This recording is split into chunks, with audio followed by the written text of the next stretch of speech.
Hey guys, this is Donnie.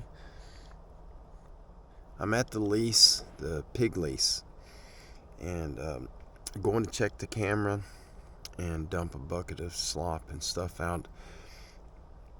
And so what you guys are about to watch is where I'm going to go back and check the camera.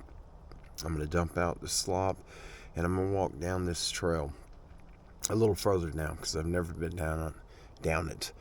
This is the new section of our pig lease, and I'm not familiar with this area at all. And where the camera is, I went about 50 feet past it, and that's the furthest point that I've been. So I'm going to bring you guys along. We're going to walk further back. Now once I get back to the truck, I'll probably forget and I'll close the video out. And so I'm doing this now. I've got some articles I'm going to share with you. There's a game trail that runs down this road right there, a heavy game trail. A couple times when I pulled up right here, a week and a half ago was the first time I came on this section, and a couple times pulling up, what I believe was pigs crossed the trail down at the end down there, and it was about this time of day. So I'm going to set the camera up to where it is aiming toward the end of the road. I'm going to get the microphone on it, and we're going to share a couple of articles. But this is going to be at the end of the video. So when it sounds like I'm closing the video out, just stick around for a minute. And I'm going to do the articles, and whatever we got on that trail camera, I'm going to share some pictures with you or video clips of what we captured on it. The camera's only been out for 4 or 5 days. It hadn't been out that long. I think Sunday, I believe, is when I came out, put the camera out, and I left. I wasn't able to get any work done, but I'm going to set the camera up now, and I'm going to go ahead and do the articles right now, but I'm going to add them to the end of the video. And if you just want to watch the articles only, if I remember, I'll put the timestamp in the description of what time the articles start, so you don't have to watch the rest of the video. But stand by, let me get set up and we'll get on with it.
Alright folks, I am at the lease. This is our new section.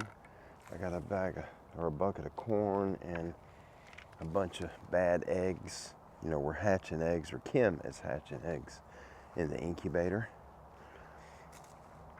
And the ones that never, they're not living.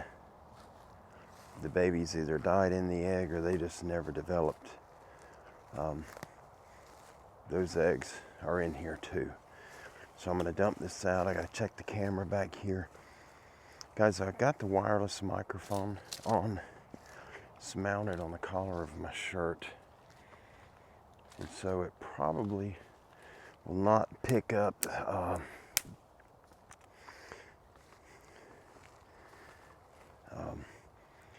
any background sounds, whistles, things of that sort. It will probably not capture it.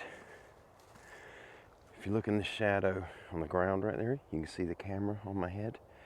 And it's got a wire. It's a pretty heavy setup. So I got to be careful not to move around a lot because I don't want it to come off my head. We got tracks. That's a big old coon track too. I put a lot of corn out, but I got a camera back here. I'm gonna check it.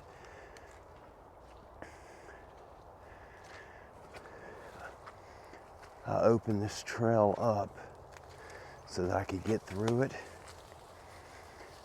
This trail is worn back here. But there's another trail right here. Let me show you. See where it goes back? Pig trail. And there's some pig tracks back here that are absolutely enormous.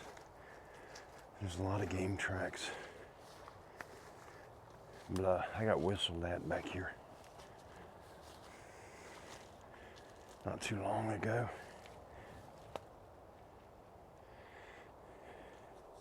Wetlands.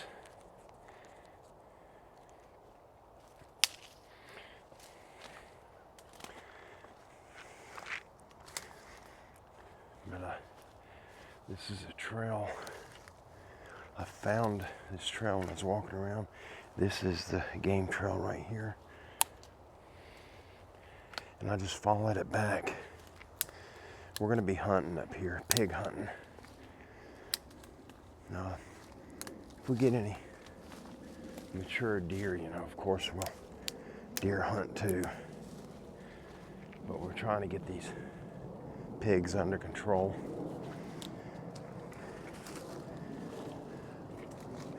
And I apologize for the airplane noise.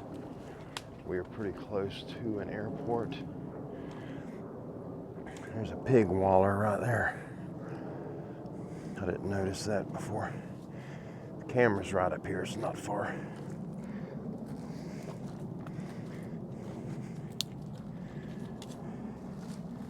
But I spread out, I think it was 40 pounds of corn. Right here. My camera is right here. See, that's the deer track right there. Deer track. All right, you guys, I'm gonna stop this camera here and see what we captured.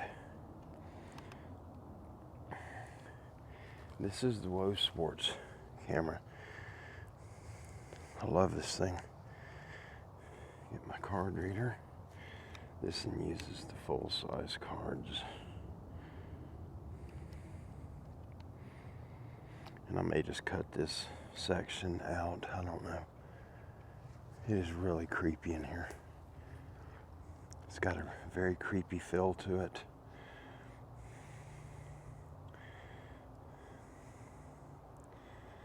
Okay.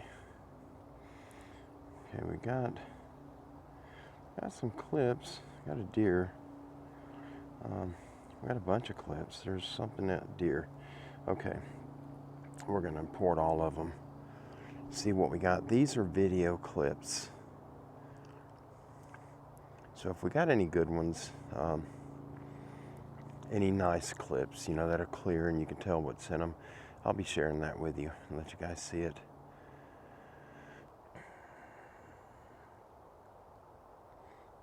All right, there's the two.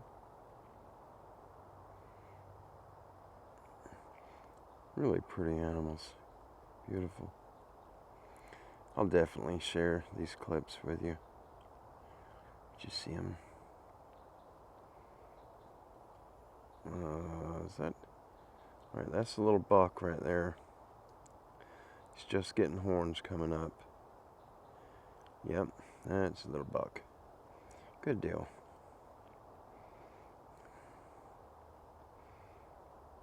That's the buck. It must be his mama over there with him. Here goes. I think it's the same two. Oh, that's a little bitty. That's a mama and a yearling. Little bitty one. That's two different ones. Okay. Golly, she looks rough. I think I see knots in the head right there. Yep, that's a buck right there too. They don't have horns yet. Night pictures, raccoons. More raccoons. Okay. We got raccoons and a bunch of deer. Awesome. Awesome, awesome. Yeah, I'll put me a stand up over here.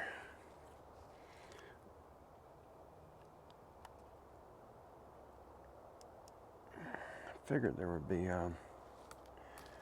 pigs. The sign that that's all over the place in here. So I'm going to spread the corn and some of the sweet feed right here. And then I'm going to go back down here and do the eggs, I think.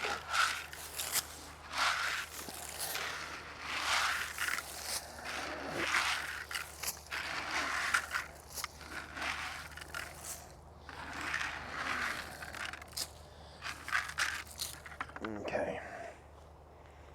Let's go. These deer coming.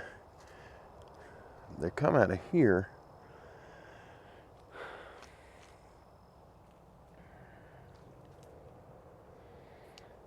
I don't want to put it right dead on the trail. Tell you what, I'm going to dump them right here.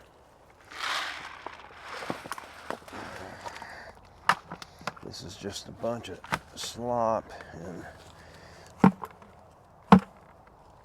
there we go. Bunch of eggs and grapes and bananas and stuff like that. It ain't no good no more.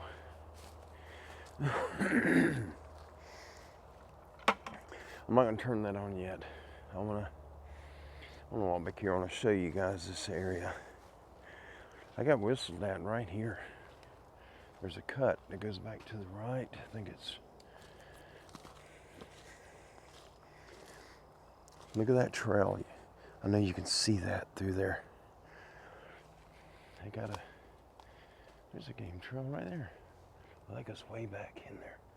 That's not the. I think it was right here. I think this is where I had them loud whistles.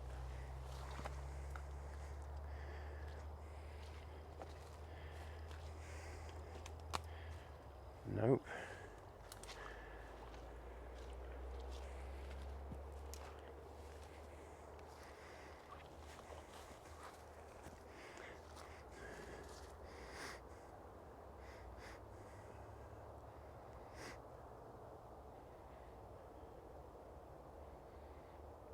Smell rattlesnake.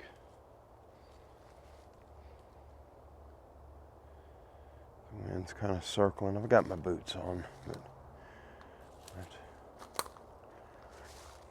gotta be careful.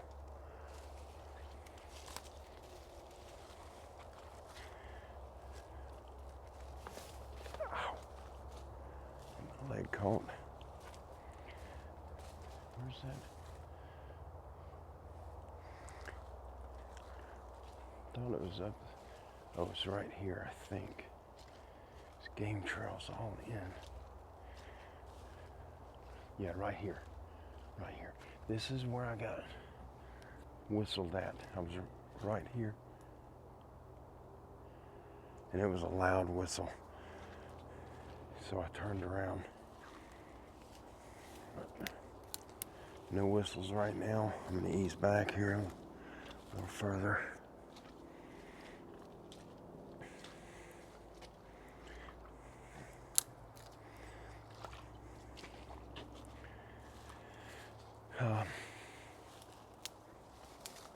Heavy game trail right there. Give you guys an update of what's going on.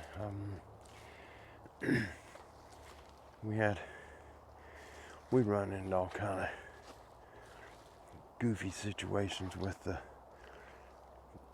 mortgage company we were working with, trying to get a home, and talking to a couple of banks. Some of the stuff that they were trying to do to us was illegal.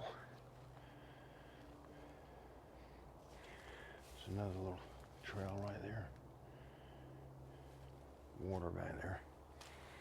But anyhow, we walked away from that particular company. Look at the buck rub right there.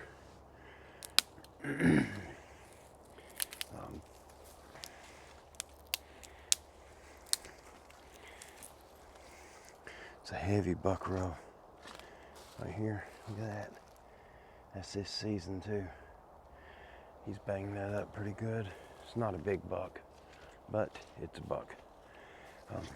Anyhow, we found a different company that we're going through now. Oh, there's another rub.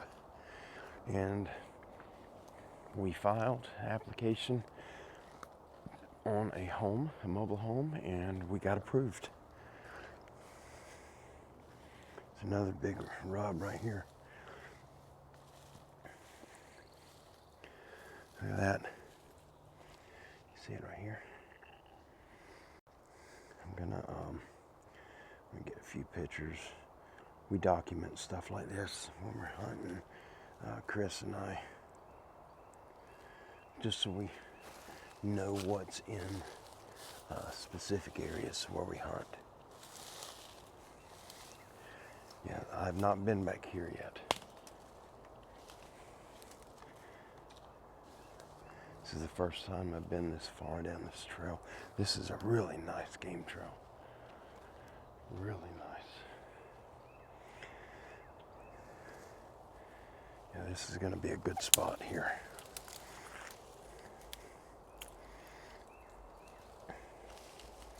Been debating on finding me a tree down here somewhere I can put a stand on. But up there closer toward the camera, we're not getting anything. There's no buck rubs.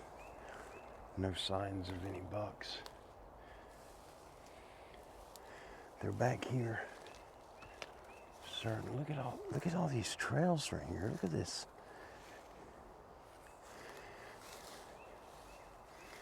There's a lot of activity back here. Game. And there's plenty of trees. Like right there's plenty of trees that are big enough to put a tree stand on.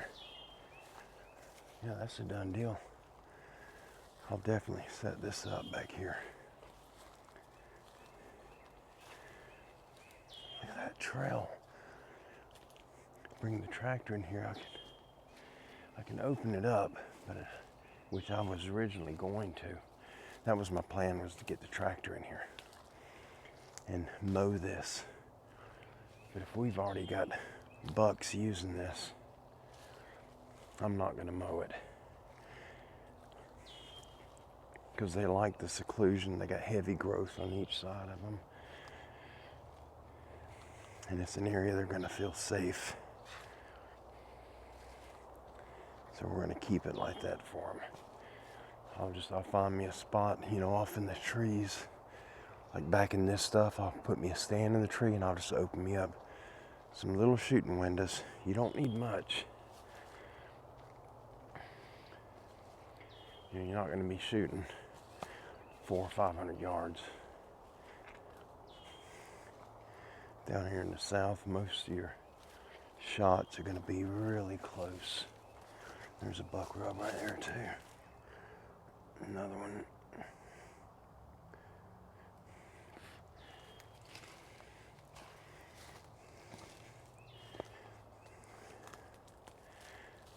There may be some big bucks in here. Look at this. There'd be a good pine tree there to put a stand in behind this stuff and just open up. Just cut just enough you can shoot through. You don't want to clear out a big section, because if you can see them, they can see you. There'd be well, I guess you could put a stand on that one. It's big enough, but you'd be in the open on one side.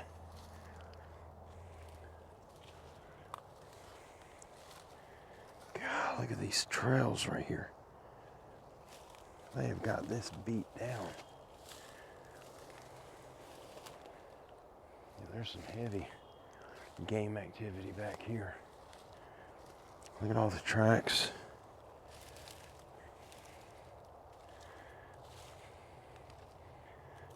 Look at these trails. They got one right there on the edge.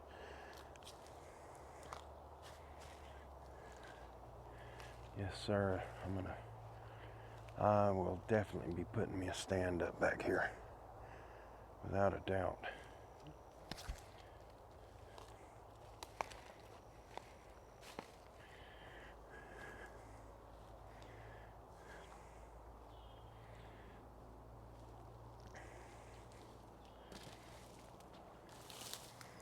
I like to find some sheds in here to see what size deer that we have coming through here. Oh, it opens up right here. See if we can get through this. Boy, there's trails everywhere. Look at that.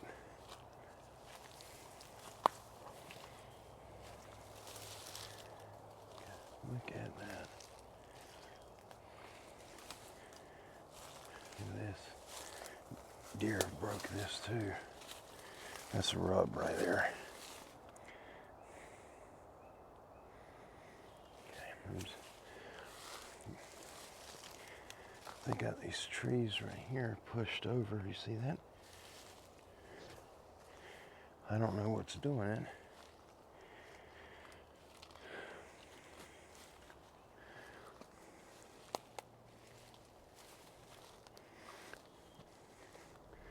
Game trail going into there.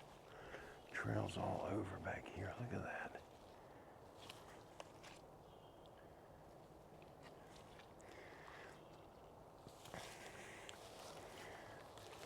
Oh, I'm sorry guys, did I knock the camera over? Sorry, about knocked the camera off my head. I slipped.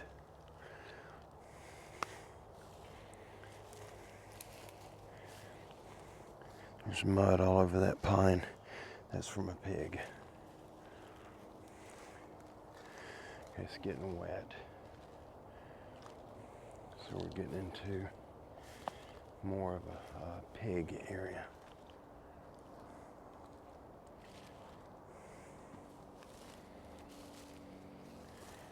Heavy trail going in right there. That goes way back in there.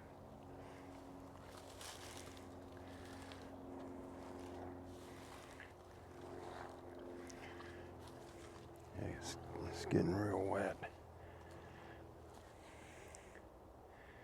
Okay, I don't think I'm gonna, I don't know, we'll go ahead and walk back a little further.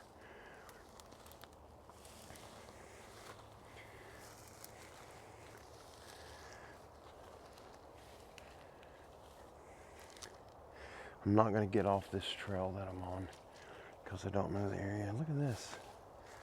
Why is that broke? It's still alive.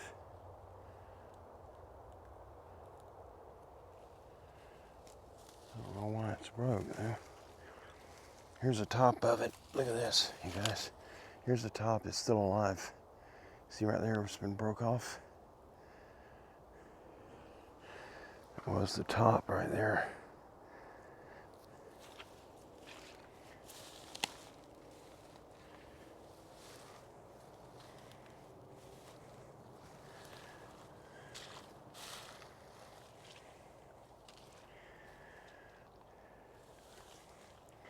I'm going to go a little bit further and then I'm going to turn around because I'm starting to get pretty creeped out right now.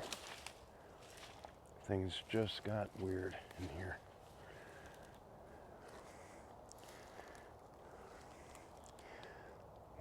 so much. This tree here is smashed down right here too. It's alive. It's smashed. The little pines laid down. Something's been bedding right here. Oh, there's another one laid over. There's a trail through there.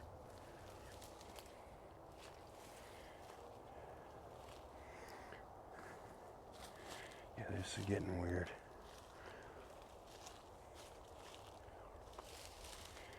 This right here is kind of tore up a little bit. That could be a deer. Possibly.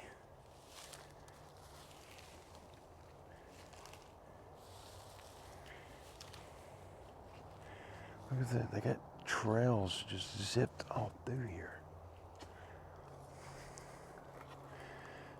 Going into there.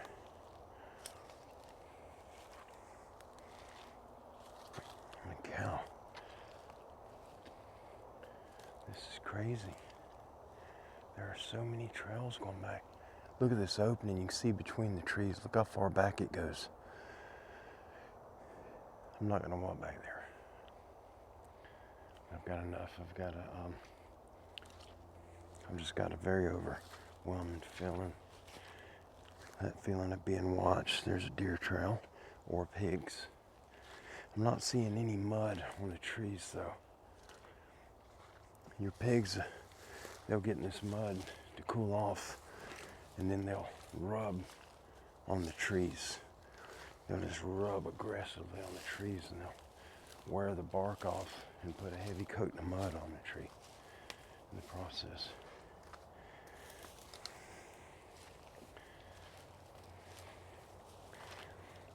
Yeah, I could probably cut this back here so I don't get stuck, and bring the tiller in here, till it up, and could plant some vittles for them.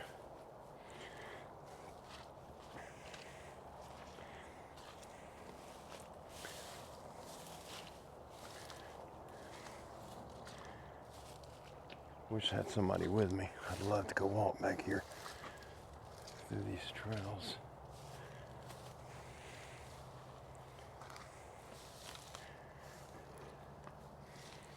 Yeah, it's got a weird feeling in here. And it's not a good weird.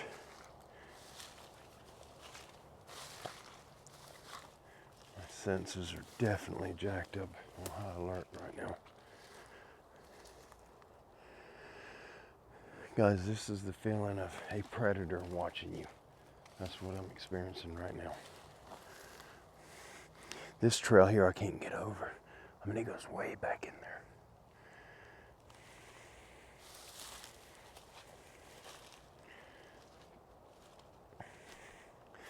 This right here would be a good spot here to bait up. Take one of these big pine trees. Ow! Don't go on, something bite me. Take one of these big pines. Get back in that stuff where all you got's a little window where your head can see through, and you can aim your bow or muzzleloader through it. I'd probably have to be over here though to see down this stretch. Oh, what a crazy area there is. I'm not going to go down this. I just want to show you guys.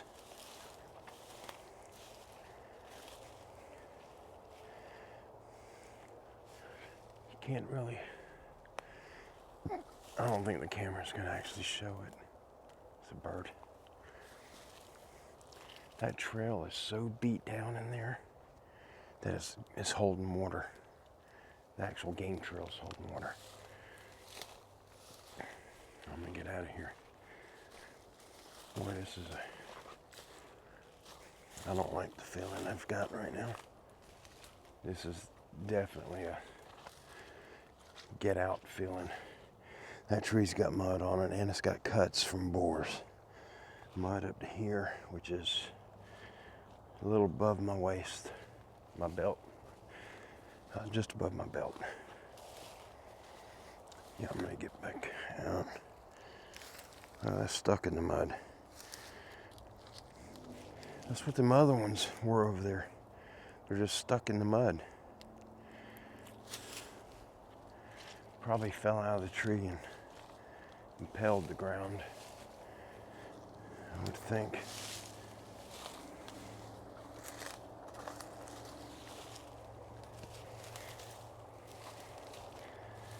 Yeah, I'm getting a bad feeling now, for sure. This is a powerfully bad feeling. I'm gonna bring another camera back here. I think I may end up putting a feeder up over here. And put a camera on it so I don't have to keep coming and putting my scent in here, and just let it run. Let it go for a couple of months and then come and check the camera, see what we got. And if we got a bunch of good deer coming through here, then I'll know we need to put a stand up.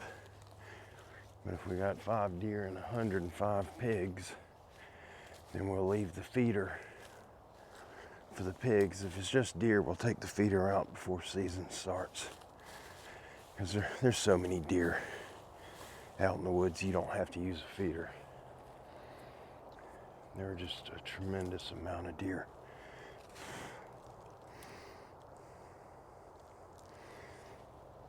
I think I've already taken a picture of that one, that rub. But I'm not sure. Look, just got bit again.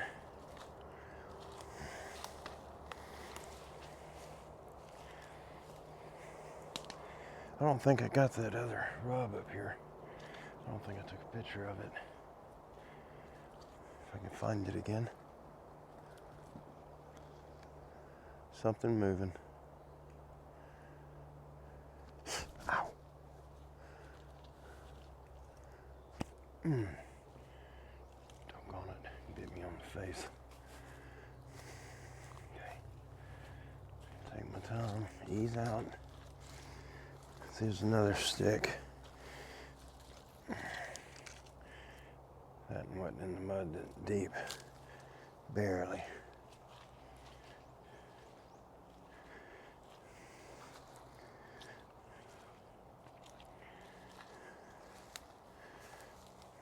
Yeah, we got a good amount of deer back here. May be able to find some sheds if we can get off in this thick mess. Follow some of these trails. Shed hunting's a blast, especially when you start finding them. It's really a lot of fun. But it'll give you an idea of what type of animals you got in a particular area when you start finding sheds. If you start finding a bunch of sheds that are little 4-point and 6-point deer, you know, you ain't got much out there. If you start getting sheds that's got, 4 big tines on one side or 5 or more, you know where you need to set up to hunt.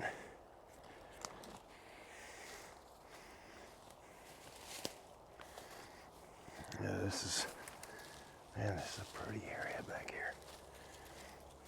I don't feel bad now. It literally felt like when you're in danger. That was the feeling I got back there. Which could be a pig or a bear. I mean, it could be anything. I don't know, just assuming.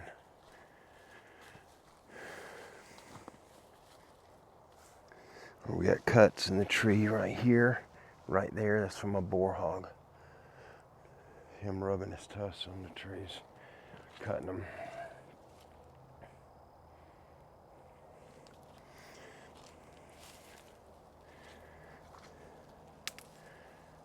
Let's find the trails, which route these deer are taking. Then we can find the sheds. Okay, now I'm getting back to where I had cuts and limbs down up in here. Okay. Well, I didn't see that other rub. was going to take a picture of it. That's right. There's another little pine tree. Well, that is rubbed hard. That's from a pig, and he's got tusk marks in it. There's another one.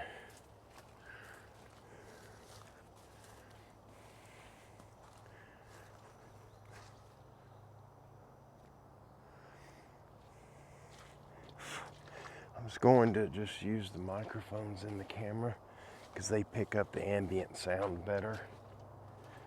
But there's so much highway noise. I'm only maybe a quarter mile from the highway. I'm not far.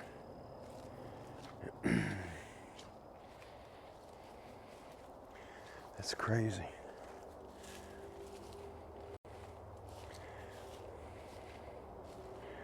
Definitely getting weird again.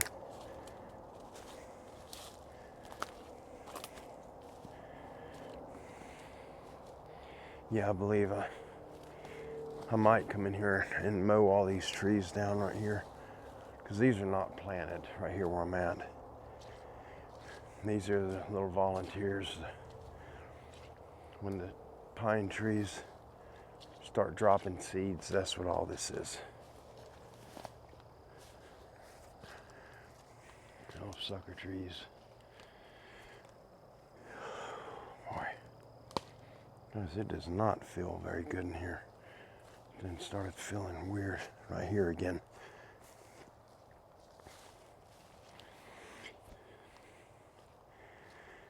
I'm gonna get Chris to come up here with me, or Cody, and we'll go further back, and we'll put some feed out and put a camera or two up. Okay, let me get my camera turned on. I gotta put in my password, which is 0428. Okay, it's armed. It's on. Lock her down. There we go. All right, get out of here. All right, back to the house thing. Guys, I'm all over the place. I apologize. We got approved for a home. We're gonna, the next, I don't know, week, 2 weeks, whatever it takes, we'll be working on making it happen. So the way it's looking with this new company, we're going through a new mobile home company and a new mortgage company. There's the Waller, it's the old Waller.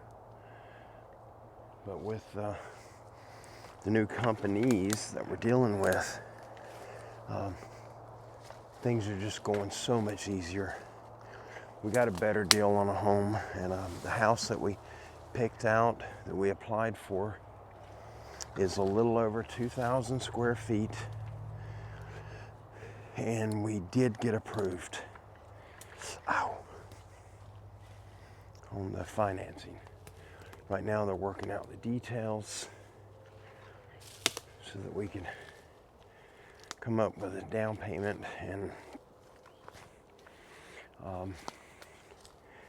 they got to go and check the well and the septic tank to make sure they're on good standing, and we'll get a new well pump put on, and if need be, they're going to give us a new septic system as well, and it'll be included in the loan. You know, we'll be paying on it for, well, probably the remainder of our lives. But it's a big home. It's a double wide, 5-bedroom. We're going to use 1 bedroom as an office, and then 2 of the bedrooms that are beside one another, we're going to put an arched doorway in it, and that'll be Rosie's rooms.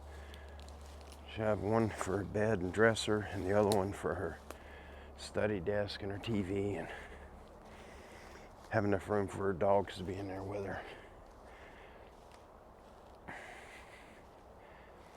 But we got the approval, and that has been the booger. That's what's really been hard. is getting that done. I hope I can get out of here. I don't know if you guys could tell. I put the camera on the side of the truck coming in. You guys could see because it's bad. I mean, it's this black slop down there, but it's just worse than this. And I do not have mud tires on my truck. That was a whistle. I don't know where it come from though.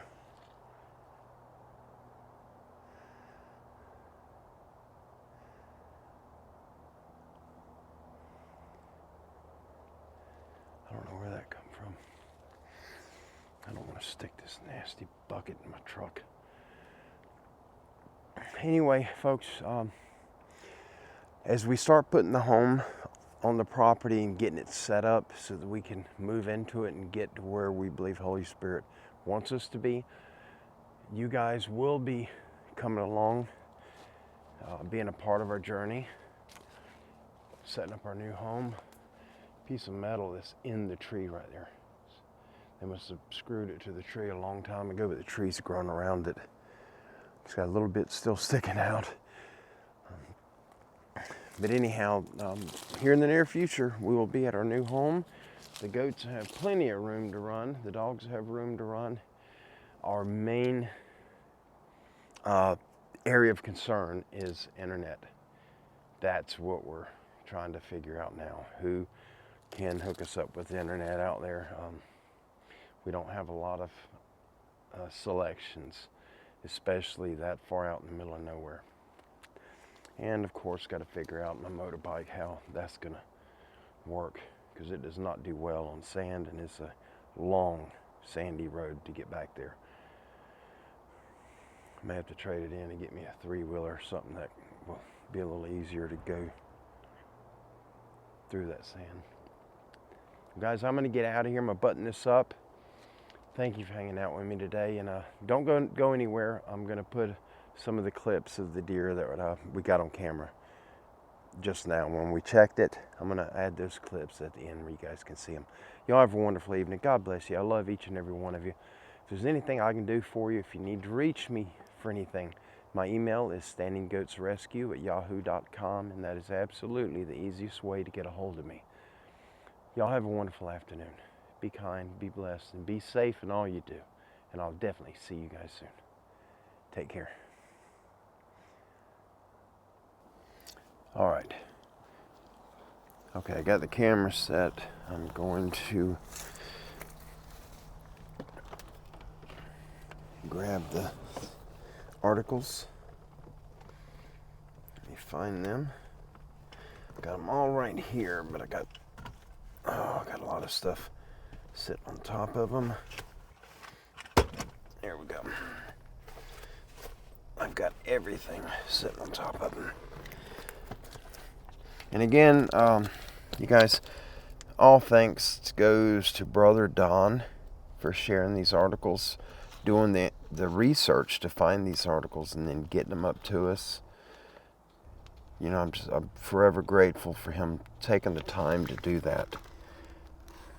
It's tremendous. It's a lot of work, and it's definitely greatly appreciated. All right, just please, I'm not going to be able to watch down. I'm sitting in the truck. I got the camera up on the hood, aiming down this little trail that I'm on. I cannot pull forward to get turned around. I have to back out. So you guys please keep an eye on that. I'm not able to watch the end of the road and read these articles. I've got readers on, and if I look down the road, it's blurry. All right, let me see. I think okay. And there are some pictures of the area in here, but I don't know that I'm going to add the pictures. I'm on short time right now. All right. This article is titled, "An Angry Tribe of Yetis with Tails Attack 2 American Doctors." The year is in June of 1953. The location is the Gosankund Pass, Nepal, headed south to Kathmandu.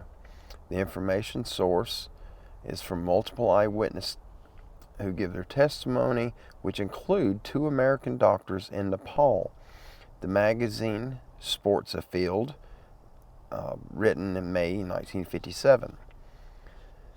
There have been countless stories throughout the ages about tailed men.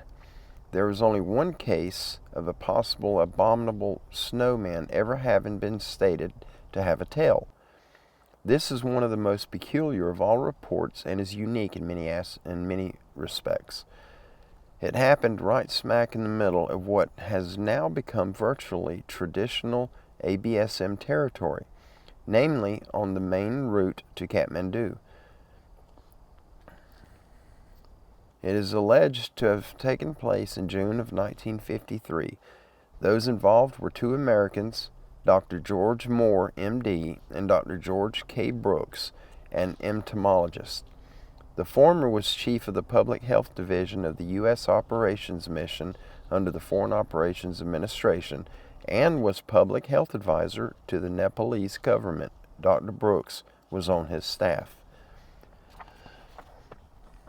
Dr. Moore had been in the country for 2 years. They were descending the Gosankund Pass of some 17,000 feet on their way back to Kathmandu, the capital, from a trip to the north, and had entered the upper montane forests there, mostly coniferous, leaving their pack-carrying porters far behind. There was a thick mist. Dr. Moore tells the incident in his own words. The forest was deathly still. Fog banks, raw and cold, drifted through the tall pines. Excuse me. Let me start that sentence over. I'm sorry, guys. Fog banks, raw and cold, drifted through the tall pines and left their boughs dripping and slimy. Rounding a sharp turn in the trail, Brooks stopped abruptly.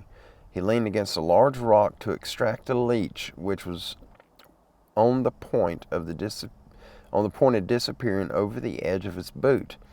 I stood there watching Brooks and fumbling for my pipe when an almost imperceptible movement in a clump of tall rhododendron caught my eye. Something had moved, I was sure. There it was again. This time a few leaves rustled more than mere chance could move. Brooks, sensing something was wrong, quickly forgot about his leech. Almost simultaneously, we both slipped our revolvers out of the holsters. On our right, the slope was dangerously steep. Behind us, the slope climbed upward. There was a large boulder by the side of the trail, and we eased over to it, glad for the protection from the rear it afforded. We waited tense and expectant. The stillness was awesome. The fog and mist seemed to form weird shapes, writhing and twisting through the dense foliage. Suddenly, from in front of us, a raucous scream pierced the air. Another followed from the right. The ghastly quality of the mist and the unreality of the situation had a nightmarish tinge. "God," Brooks whispered, "what was that?" My spine was tingling in high gear now. I gripped my .38 Smith & Wesson more firmly. About 20 feet away, somewhat in front of our rock, was the clump of rhododendron where the first scream had come from. We fastened our gaze on the leaves, trying to peer through them. Another scream broke the stillness. This time it seemed as though it was behind us. "Brooks," I managed to whisper, "let's get on this rock in a hurry." Brooks did not need a second invitation. In an instant we had scrambled on top of the massive boulder. From our new perch we carefully searched in all directions for the next move.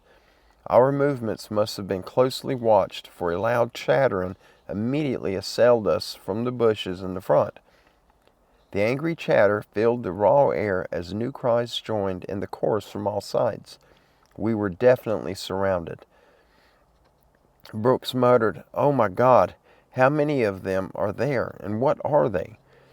We got some idea of what they were when a hideous face thrust apart the wildly thrashing leaves, and gaped at us. It was a face that I shall not long forget. Grayish skin, beetling black eyebrows, a mouth that seemed to extend from ear to ear, and long yellowish teeth were shattering enough. But those eyes, beady yellow eyes that stared at us with obvious demoniacal cunning and anger. Sorry about that.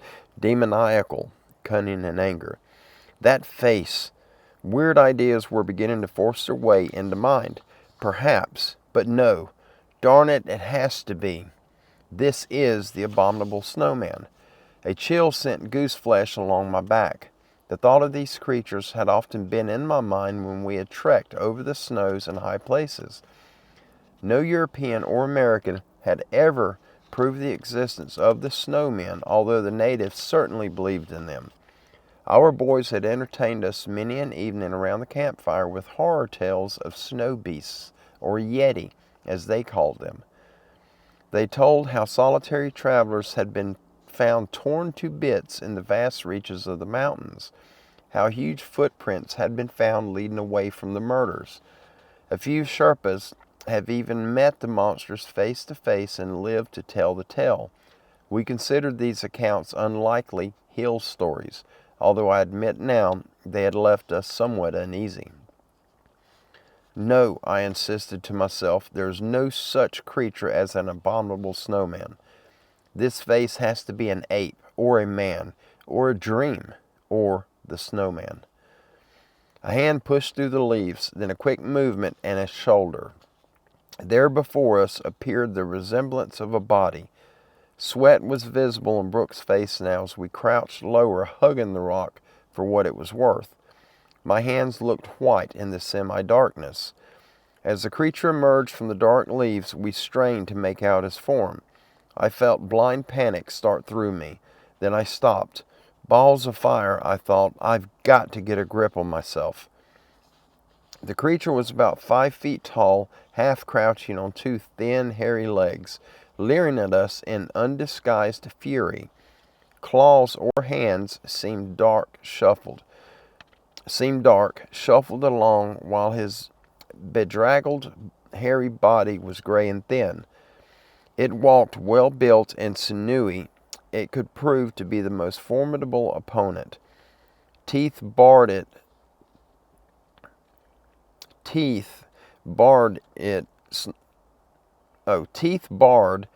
snarled like an animal. I'm sorry, guys, the punctuation is missing. Two long fangs protruded from its upper lip. Suddenly, a sharp flicking movement caught it by. Suddenly, a sharp flicking movement behind it caught our eyes. "George, a tail! Look there!" Brooks cried. 1,000 thoughts raced through my mind at once. "Well, Brooks," I replied, "this thing could be the abominable snowman, but it could also be an ape. A langur ape, perhaps." Truly, I was more concerned with survival than identification. The band of animals was certainly aggressive, given every indication that they meant to destroy us, but I couldn't help thinking about the creatures themselves. They didn't look like the common langur monkeys I'd seen in India. At the time, they had ape-like characteristics. Scientific possibilities crowded my mind even as I checked my revolver for the attack. Higher altitudes, less minerals in the water, could produce less hair. Lack of heavy timber in the high regions, which would make climbing ability relatively valueless, could produce an erect species. Mutations. The methods by which new species are created have occurred and are constantly observed in laboratories. Variations within a single species over a period of time can produce animals greatly different from the parent strain. I had no time to share these thoughts with Brooks. The best I could mumble was an unsteady, "Get ready." Other figures were approaching now from several directions. We could make out 6 or 7 of them through the mist. One appeared to be carrying a baby around its neck. They seemed to mean business as they growled at each other. The one that had pushed through the foliage first was the leader. There was little question as to his authority as he led the attack. "Brooks," I said hurriedly, "let's try firing over their heads to see if we can scare them. Don't hit them, for heaven's sake, or we may have them in a frenzy. A wounded animal, if they are animals, they won't stop. And if they are demons, the Sherpas will never forgive us if we kill them. The Sherpas, superstitious as they are, would rather be killed than offend their gods, especially here." "Okay, George, you say when," he replied softly. We sighted carefully through the fog and waited until the repulsive faces were about 10 feet away. We squeezed the triggers almost together. The blast swirled the fog in front of us, and splinters of wood and torn leaves fell through the foliage. The creatures stopped abruptly. And that's the end of that article. Isn't that amazing? Wow. That is crazy. I wonder what happened. After they shot, did they just leave? A lot of these articles are really, really old that Don is pulling up for us. So you got to remember the time they were written. A lot of things were written just like that, where there isn't really an ending to them. But it's not Don. He finds the information and then he puts it on paper for us, and he uses his money and he mails it up here. So we're trying to work out, try to figure out a way now that I can send him some money to his PayPal or his Cash App, whichever one he has, to help him cover the cost. Because some of these are, between $9 and $13, depending on the size package. So we're going to try to help him. All right, guys, we're going to do another article. It's getting kind of weird feeling right here. I'm sitting with the door open to the truck, and it feels like I'm being watched from the driver's side where I'm sitting. And it's a little unnerving because the woods are so close to me. And I got to back up quite a ways to be able to turn around. So I'm only going to do one more, then I'm going to leave. And I apologize for that. But we got more. I will be sharing more. So please don't give up on me. All right. Let me get a drink.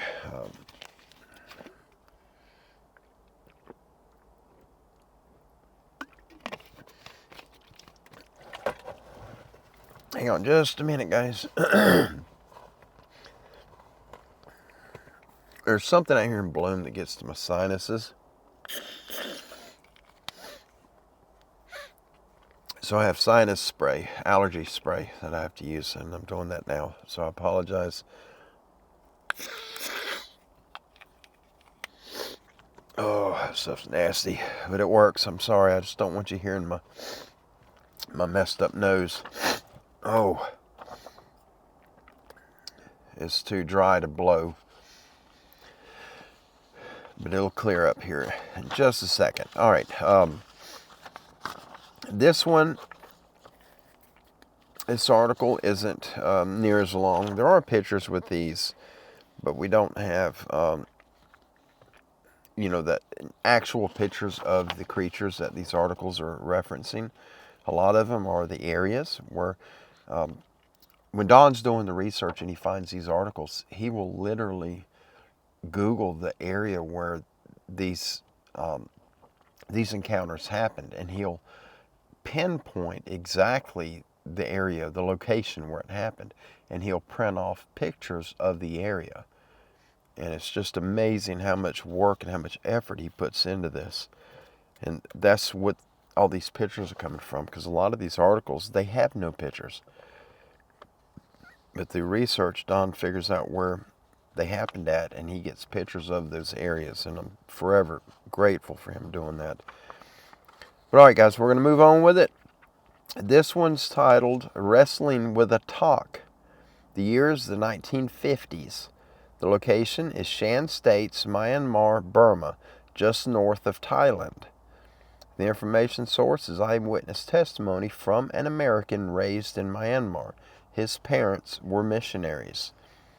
The preface reads, the abominable snowmen, also known as ABSMs, have many different species within this group with many different local names, though they all fall under the umbrella term of abominable snowmen, the same as different types of human-like anthropoids in North America can fall under the umbrella term of Bigfoot or Sasquatch. One such creature is known as the Tok, and it dwells in the country of Myanmar, Burma. Tok also means mouth. A few Americans residing in this country, due to being missionaries or children of missionaries, have encountered this creature. Here's one story. I was the son of American missionaries, and I was raised in the Shan states, also known as Myanmar, which is in Burma. I actually had a Tok in my arms twice, but it broke loose and left handfuls of long, coarse, shiny black hairs in my hands. The occasions were when it broke into his family home, which was deep in the hill jungles and some distance from the nearest small permanent settlement. On both occasions it chose a bright moonlit night, and both times it crashed about, apparently looking for food. Both times I tackled it, thinking it was a native thief or a marauder, and being a powerfully built man and an athlete, and since my parents refused to possess any firearms, I did so with my bare hands. On each occasion it did not attempt to attack me in return, but only to flee, and being immensely strong and well over 6 feet tall, it easily broke away, once running straight through a screen door. As it crossed into the forest in the moonlight, I had a very good look at it. It had very wide shoulders, a small head, and was covered with jet black hair, but it had straight legs like a man and very pale soles to his feet. Other names we had for it was Mouth Man, or the man with the incredibly big mouth. That was interesting. Yeah, I guess if I was one of these creatures, I'd rather be called Bigfoot than Mouth Man. I'm sorry. I just found that funny. Let's do another one. I didn't realize that was as short as it was, so we're going to do another one. And these are new. I received these today, Thursday. I'm not sure of the date. What is today? The 20th, April 20th. Oh, you guys, Kim's birthday is on the 23rd of this month. And mine is on the 28th, for you guys that don't know, but Kim's is the 23rd. I think everybody already knows mine. We don't hide nothing from you all. You guys and gals here are our extended family, and through the love we have for you, we don't hide anything from you. We try to keep our life an open book to all of you. Some people don't appreciate that, and it's fine. We don't care. It's all good. We respect everybody's thoughts. All right. This one's a little longer. And this one is titled A Hunter's Weird Bigfoot Experiences. Red eyes, screams, stalking, and oil slick-like moves. The year is 1975. The location is the Salmon River Wilderness Area, Idaho, which is in Lemhi County. Information source is multiple eyewitness testimonies, a mid-2000s interview with hunter and Bigfoot researcher Bob Strain. The preface reads, if anyone remembers or is familiar with one of the most famous historical deadly Bigfoot encounters involving trapper Ballman and his trapping partner in the 1860s along the forks of the Salmon River in Idaho, then it might interest you to hear if Bigfoot still roams this area all these decades later. Are hunters still experiencing anything? Is there still danger present as there was for Trapper Ballman and his trapping partner? The following encounters take place in the same general area. 1975. I was deer hunting with my dad up in Idaho and accompanied by a bunch of other guys. Excuse me, I'm sorry. Oh, let me get some water. I'm sorry, guys. This is my sinuses. I'm going to start that sentence over. All right. I was deer hunting with my dad up in Idaho and accompanied by a bunch of other guys. Late one afternoon, without having much success, we drove down to a very rural road in the Salmon Wilderness area and decided to do a deer drive. We all spread out over a couple of hills. My dad was supposed to go over one hill and I was supposed to go over another to kick something up. I came up over the top of my hill before my dad did his hill, and I was waiting for some game to come out. About 300 to 400 yards away on the side of this hill, I saw something come out of the brush and into the clearing. I first thought it was a bear. It was black and down on all fours. It had been hiding behind some trees and rocks and kept looking behind itself. Thinking it to still be a mama bear, I waited for the cubs to appear, but no cubs appeared. Not wanting a bear attack to deal with, I was going to take a shot at it. It continued to climb the hill on all fours, and I was ready to pull the trigger. Then it stood up on two legs, and it walked upright 150 to 200 yards up the side of this hill. No obstruction, no trees, in a clear opening. It was huge and black from head to toe. It was a cold, rainy November day, and since it was customary to wear orange when hunting, I thought, why is this guy wearing all black? He's going to get shot. Realizing it was not a bear, but maybe one of the guys from our hunting party, I raised my high-power rifle scope and I could see its hands and its head, though I never did see its face, as it didn't look in my direction. I watched its profile walk all the way across the side of the hill. It moved like a cross-country skier. There was no backpack, no gun, rifle, or boots, just solid black from head to toe.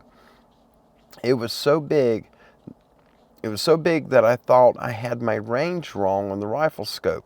I became a little mad that someone would dress in all black and do this, still thinking it may be a guy from our hunting party playing a joke. I could have accidentally shot him, so I assumed at the time. I thought about cracking off a couple of shots in there to wake him up, but I didn't. I watched him disappear into the trees. From the time he came out into the open till he disappeared into the trees on the other side of the sloped hill was a few minutes in duration, which allowed me to get a good profile look at him. He was very big. I waited about another 10 minutes and I saw something emerge from the tree line where this creature had been. And this was tiny and orange like butterfly. As I zoomed in, I could tell it was a person, and it was my dad wearing an orange vest. What didn't make sense to me at the time was that my dad looked to be only half the size of this big black creature or man from 10 minutes before. My dad was having trouble covering the same ground that the creature covered so easily, like a cross-country skier with no problem. He saw me, took off his hat, and waved at me, so we both got on our walkie-talkies, and he said, "Son, I just can't negotiate this slope. It's too rocky and too slick, so I'm turning back." I asked him, "Who was that big guy ahead of you?" And my dad said there was no one else up here except him. We talked together about who the big guy was and where he could have come from, since there was no other cars or trucks. We simply couldn't figure it out. 2 days later, we went out before dawn and were cruising up this road behind our camp, and I saw what looked like a bear on the side of the road. Everyone in the truck saw it. There was 6 inches of snow on the ground, and there was a steep embankment on the side of the road and a steep drop-off on the other side. As we got closer, it scrunched down and seemed to get smaller, and then it crossed the road like a ground sloth would move, or like an oil slick moving across the road. We didn't know what it was. It dropped down the other side just as our headlights illuminated it. We sent one of the guys down the hill with a flashlight, and he returned quickly, saying, "Let's go. We got to get out of here." So we took off and asked him what he had seen, and he said, I don't know, but it looked furry, and it was trying to hide behind some tree limbs." We hunted all day and never saw anything of the creature, and when returning back to camp, we stopped at the location where we had seen it cross the road. We were looking for tracks, but by then 4 or 5 guys had been walking around the snow, so we didn't see any visible. At this point, the guy who had went over the side of the road with the flashlight earlier that morning changed his original story a bit by saying, "I thought it really was a guy on a horseback wearing a furry coat." When asking him how he came to that conclusion, he said, "Well, he had to be on horseback to have been that big." We knew it wasn't a hunter on horseback dressed in a furry coat, because that's not what we saw crossing the road earlier that morning.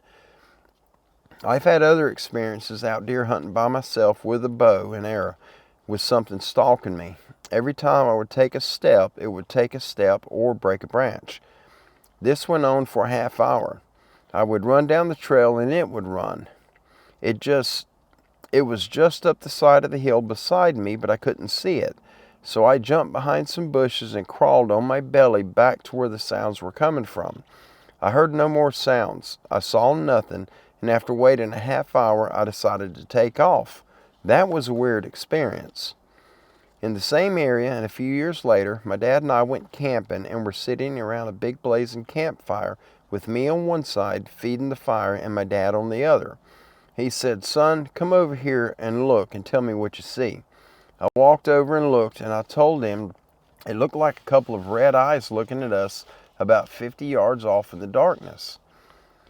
They were up really high, so I assumed it must be a raccoon up a tree. My dad said, "Son, that's no tree. There's no trees over there. That's a meadow." We didn't go check it out, but about a half hour later, 2 additional sets of red eyes appeared, making a total of 3 sets of eyes watching us, which creeped us out. We still didn't know anything about Bigfoot. We got in the camper and started making supper. We were just sitting there talking in the camper, which was a cab over a pickup, when something was thrown and banged the side, which swayed the camper back and forth. What the heck was that? We jumped out with our pistols and flashlights, expecting to see an unconscious deer that may have ran into our camper at full speed, but we saw nothing. No tree limbs, no rocks, nothing. So we started to get back into the camper, and something screamed at us from 50 feet away over a slight drop-off.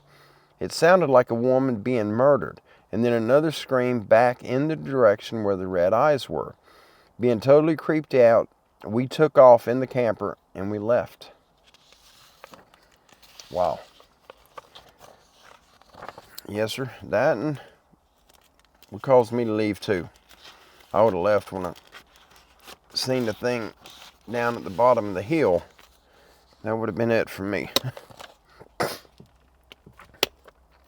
Well, guys, I'm going to put this stuff away and get ready to head to the hacienda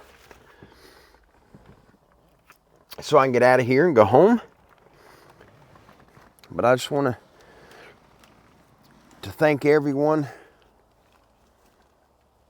for being here. Thank you for supporting what we're doing here at Standing Goats Rescue. And thank you for being a part of our family here.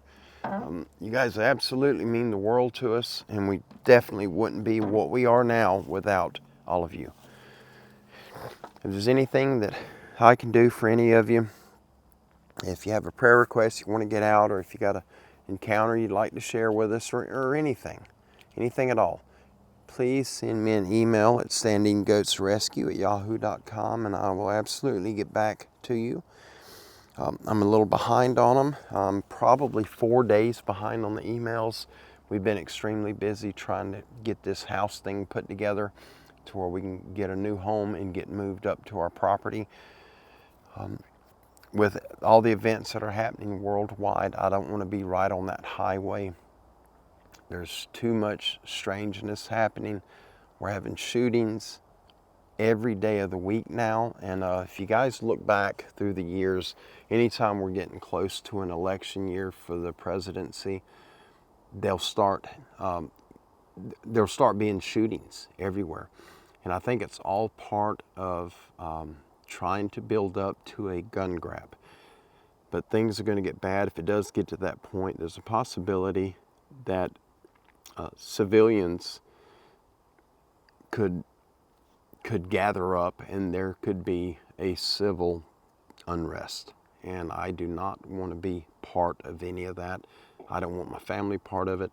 And I don't want us to be on the highway where we are sitting ducks. I've got a family and animals that I'm responsible for, and so we need to get off in the woods. We've got running water up there in the form of a spring-fed creek. We've got timber. We've got plenty of wildlife if we need to resort to wildlife to feed ourselves. And we got plenty of space to grow a garden. And if things get to that point, we could be self-sufficient fairly easily. It would not be an easy ride, but through the guidance of the Creator, the Most High God who put us here, we'll absolutely get through it. You guys, when you're saying your prayers, please send prayers out for the rest of our nation's people and the peoples of the world. There's so many of us that are in the sights of the enemy, the dark one, and it's just a matter of time before everything crumbles down into ash. And we need to rise above all of that. But I love y'all. Y'all have an amazing evening. God bless all of you. God bless your families, and we wish the very best for you all. We love you and honor you, and thank you for all that you've done as far as being a part of us here. And we absolutely are grateful for each and every one of you. Y'all have an amazing evening, and I will certainly be seeing you soon. Until that time, be kind, be blessed, and be safe. Bye-bye.